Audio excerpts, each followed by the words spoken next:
தமிழில்தான் வீடியோ வரும். ஒருவேளை ஆங்கிலத்தில் டப் செய்த ஆடியோவாக வந்தால் செட்டிங்ஸை மாற்றிக்கொள்ளவும். நம் அனைவருக்கும் வேதாகம காலத்தில் பஸ்கா பண்டிகை கொண்டாடப்பட்டதை பற்றி தெரியும். எப்படி பஸ்காவை ஆசரித்தனர் என்பது பற்றிய வசனங்களும் இருக்கின்றது. ஆனால் இன்றைய நவீன காலத்தில் இப்போது இஸ்ரவேலில் வசிக்கின்ற யூதர்கள் த பாஸ் ஓவர் செடார், அதாவது பஸ்கா ஆசரிப்பு முறையை எப்படி அனுசரிக்கின்றனர்? இந்த பாஸ் ஓவர் பிளேட்டில், இந்த பஸ்கா தட்டில் என்னென்ன உணவுப் பொருட்கள் இருக்கின்றது?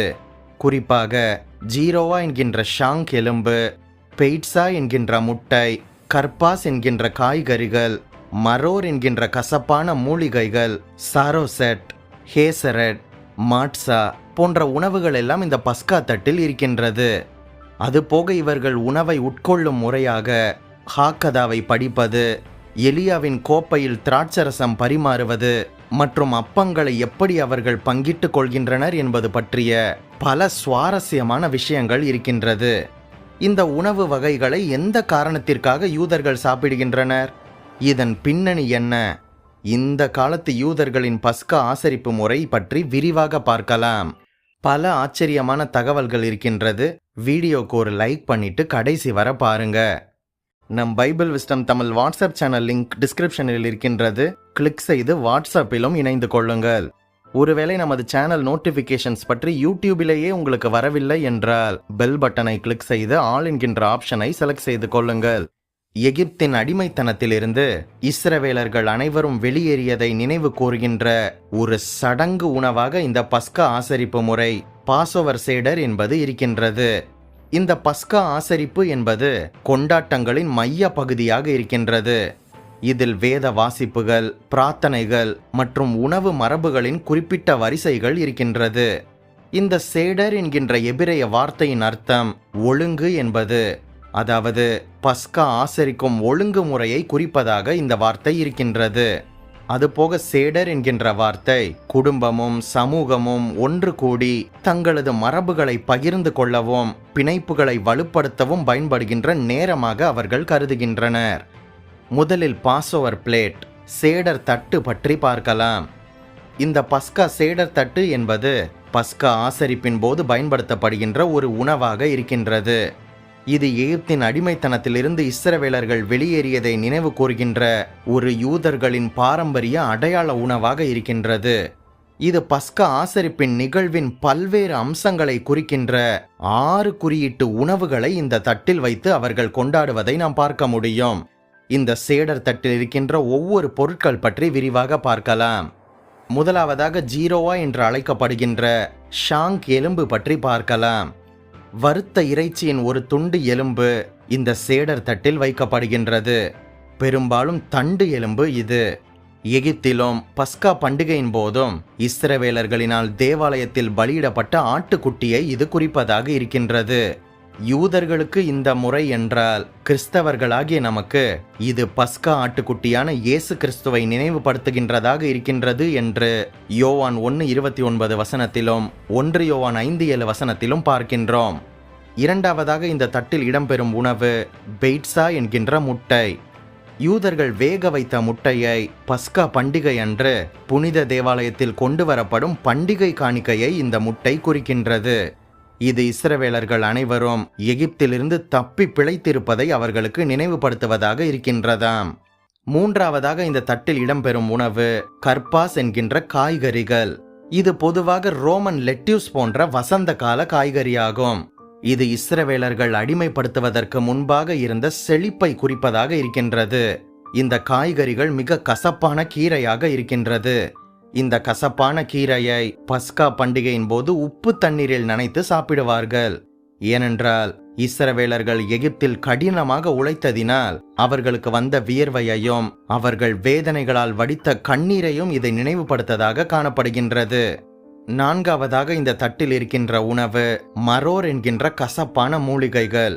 குறிப்பாக குதிரைவாலி மற்றும் ரோடைன் லெட்யூஸ் போன்றவை எகிப்தில் இஸ்ரவேலர்கள் அடிமைத்தனத்தில் இருந்ததை, அவர்கள் சந்தித்த கஷ்டங்களை குறிப்பதற்காக இந்த கசப்பான மூலிகைகளை இவர்கள் உண்கின்றனர். அடுத்ததாக இந்த தட்டில் இருக்கும் உணவு சாரோசெட். இதில் பழங்கள், நட்ஸ் வகையான கொட்டைகள், திராட்சரசம் ஆகியவற்றால் செய்யப்பட்ட ஒரு இனிப்பு பசையாக இந்த சாரோசெட் என்பது இருக்கின்றது. எகிப்தில் வேதனைகளுக்கு மத்தியில் வெளிப்பட்ட தேவனுடைய கிருபையை இந்த இனிப்பு பசை குறிப்பதாக இது காணப்படுகின்றது. அடுத்ததாக ஹெசரட் என்கின்ற கசப்பான மூலிகைகள். இந்த கசப்பான மூலிகைகளின் மற்றொரு வடிவம் கீரை போன்றது. ஏற்கனவே மரோர் என்கின்ற கசப்பான மூலிகைகளுடன் இந்த ஹெசரட் என்கின்ற கசப்பான கீரை கூடுதலான கசப்பை இந்த உணவில் அவர்களுக்கு கொடுக்கின்றது. இதனை பஸ்கா பண்டிகையின் போது இந்த கசப்பான மூலிகைகளை, கசப்பான கீரைகளை யூதர்கள் உண்பார்களாம். அடுத்ததாக மாட்சா. இந்த மாட்சா என்பது புளிப்பில்லாத ரொட்டி. இந்த புளிப்பில்லாத ரொட்டி பஸ்கா ஆசரிப்பு ஒழுங்கின் ஒரு மைய பகுதியாக இருக்கின்றது. இந்த புளிப்பில்லாத ரொட்டி, இந்த மாட்சா ஒரு தனி தட்டில் வைக்கப்படுகின்றது. லீவன், அதாவது புளிப்பு என்பது பாவத்தை குறிக்கின்றது என்று 1 கொரிந்தியர் 5ஆம் அதிகாரம் 7ஆம் அதிகாரத்தின் மூலம் நாம் அறிந்து கொள்ள முடியும். இந்த புளிப்பை, இந்த பாவத்தை நமது வீட்டை விட்டு அகற்ற வேண்டும்.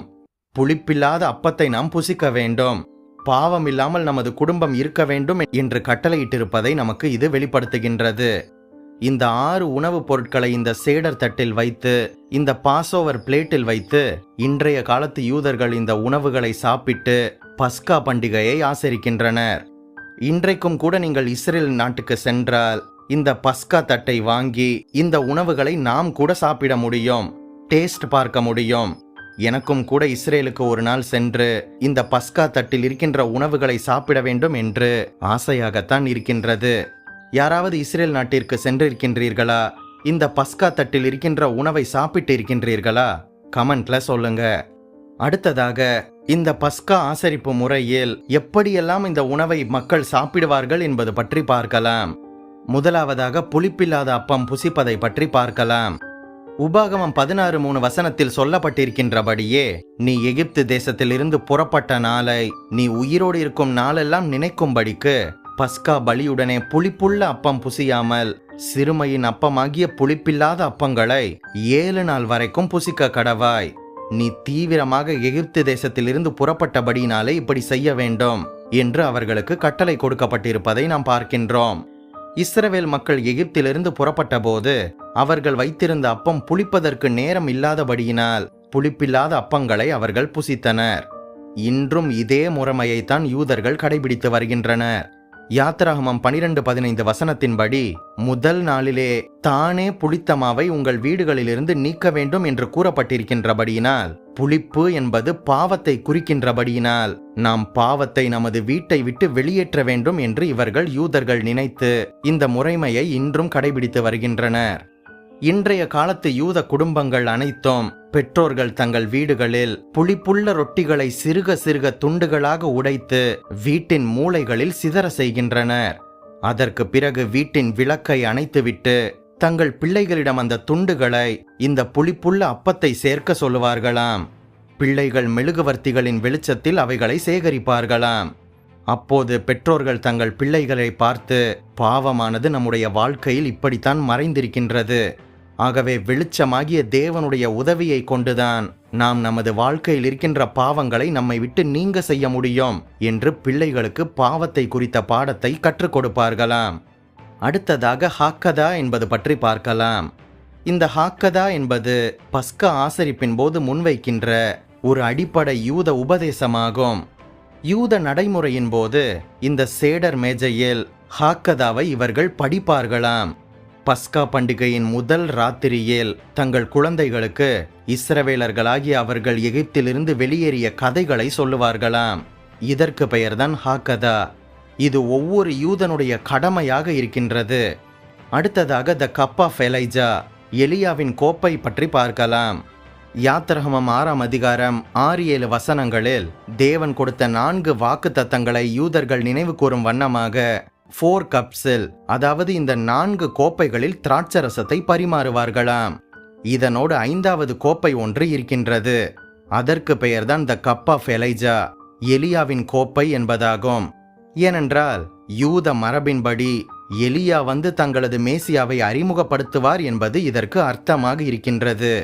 அதுபோக எலியாவுக்கு ஒரு நாற்காலியும் அவர்கள் போட்டு விடுவார்களாம்.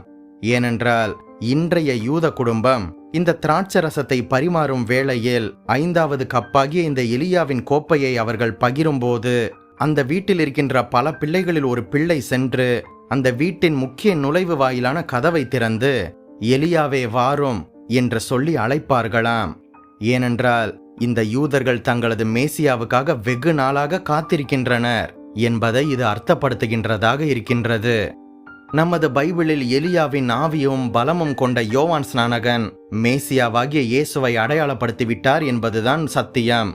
ஆனால் அதை புரிந்து கொள்ளாத யூதர்கள் இன்றும் கூட எலியா வருவார், மேசியாவை அறிமுகப்படுத்துவார் என்று எலியாவுக்கு ஒரு கோப்பையை வைத்து திராட்சரசத்தை பரிமாறி எலியாவை சீக்கிரமாக வாரும் என்று அழைத்து கொண்டிருக்கின்றனர். ஆனால் நாம் யூதர்களைப் போல அல்லாமல் நாம் வேறொரு பரிமாணத்தில் திருவிருந்து ஆராதனையை நமது சபைகளில் நாம் கடைபிடிக்கின்றோம். கர்த்தருடைய ரா போஜனத்தை நாம் நினைவு கொள்ளும்படி, இயேசு கிறிஸ்துவை நாம் நினைக்கும்படி, இயேசுவின் பாடுகளையும் மரணத்தையும் இரத்தம் சிந்துதலையும் அவரது உயிர்த்தெழுதலையும் இயேசு கிறிஸ்து மீண்டும் வரப்போவதையும் நாம் நினைவு கூறும் வகையில் நாம் திருவிருந்தில் பங்கு கொள்கின்றோம். அடுத்ததாக இந்த மாட்சா ரொட்டி எப்படி சாப்பிடப்படுகின்றது என்பது பற்றி பார்க்கலாம். இந்த மாட்சா ரொட்டி என்பது ஒரு லினன் துணிப்பையில் 3 அப்பங்களாக வைக்கப்படுகின்றது. அதில் இருக்கின்ற நடு அப்பம் 2 துண்டுகளாக உடைக்கப்படுகின்றது. ஒரு துண்டை அந்த லினன் பையில் வைத்துவிட்டு மற்றொரு துண்டை லினன் துணியினால் மூடப்பட்டு அது வீட்டில் மறைத்து வைக்கப்படுகின்றது. இப்படியாக இந்த லினன் துணியில் மறைத்து வைக்கப்படுகின்ற இந்த பாதி அப்பத்தை கண்டுபிடித்து கொடுக்கின்ற அவர்களது வீட்டின் பிள்ளைக்கு வெகுமதிகளை பெற்றோர்கள் கொடுப்பார்களாம். யூதர்கள் இந்த 3 அப்பங்களை ஆபிரகாம், ஈசாக்கு, யாக்கோபு என்பவர்களை குறிப்பதாக நம்புகின்றனர். நடுவே இருக்கின்ற அந்த அப்பத்தை உடைத்ததைப் போல ஈசாக்கிற்காக அவர் பலியிடப்பட ஒப்பு கொடுக்கப்பட்டார் என்பதையும் நினைவு கூறுகின்றனர். ஆனால் இவர்களுக்கு இன்றும் புரியவில்லை இந்த 3 அப்பங்கள் என்பது பிதா, குமாரன், பரிசுத்த ஆவியானவர் என்பது. நடுவில் உடைக்கப்படுகின்ற அப்பமானது இயேசு நமக்காக பலியாக்கப்பட்டவர் என்பதையும், மறைத்து வைக்கப்பட்டு மீண்டும் அவர்கள் கிடைக்கப்படுகின்ற அந்த அப்பத்துண்டு என்பது அவரது உயிர்த்தெழுதலையும் அவர்களுக்கு அடையாளப்படுத்துகின்றது என்பதை இந்த யூதர்கள் இன்றும் புரிந்து கொள்ளவில்லை. இப்படியாக இந்த யூதர்கள் மோசே காலத்திலிருந்து இந்த பஸ்கா பண்டிகையை கொண்டாடி இந்த பஸ்கா உணவுகளை சாப்பிட்டு இந்த பஸ்கா நாளை அனுசரித்து வருகின்றனர். இப்போது இந்த பாஸ்ஓவர் பிளேட், சேடர் பிளேட்டில் பஸ்கா ஆசரிப்பு உணவுகளை எப்படி இந்த யூதர்கள் சாப்பிடுகின்றனர் என்பதை பற்றிய சுவாரஸ்யமான தகவல்களை நீங்கள் தெரிந்து கொண்டிருப்பீர்கள் என்று நம்புகின்றேன். யூதர்களுக்காக ஜெபிப்போம். அவர்கள் மனம் திரும்பி இயேசு கிறிஸ்துவை அறிந்து கொள்ள வேண்டும். இயேசு கிறிஸ்துவை மேசியாவாக ஏற்றுக்கொள்ள வேண்டும். இந்த யூதர்கள் அனைவரும் கிறிஸ்துவை பின்பற்றுகின்ற கிறிஸ்தவர்களாக மாற வேண்டும் என்பதுதான் நமது நோக்கமும் தேவனின் ஆசையாகவும் இருக்கின்றதல்லவா? நீங்கள் ஆசீர்வதிக்கப்பட்டவர்கள். அடுத்த வீடியோவில் சந்திப்போம். நம் பைபிள் விஸ்டம் தமிழ் சேனலுக்கு சப்போர்ட் செய்யுங்கள். இந்த வீடியோவையும் நமது சேனலையும் உங்களுக்கு தெரிந்த கிறிஸ்தவ நண்பர்களுக்கு அறிமுகம் செய்யுங்கள். மேலும் பல வேதாகம தகவல்களையும் சத்தியத்தையும் வேதாகம வரலாற்று பின்னணி தகவல்களையும் அறிந்து கொள்ள நம் சேனல் பிளேலிஸ்ட் பக்கத்திற்கு சென்று மற்ற வீடியோக்களையும் பாருங்கள். மறுபடியுமாக சொல்கின்றேன், நீங்கள் ஆசீர்வதிக்கப்பட்டவர்கள்.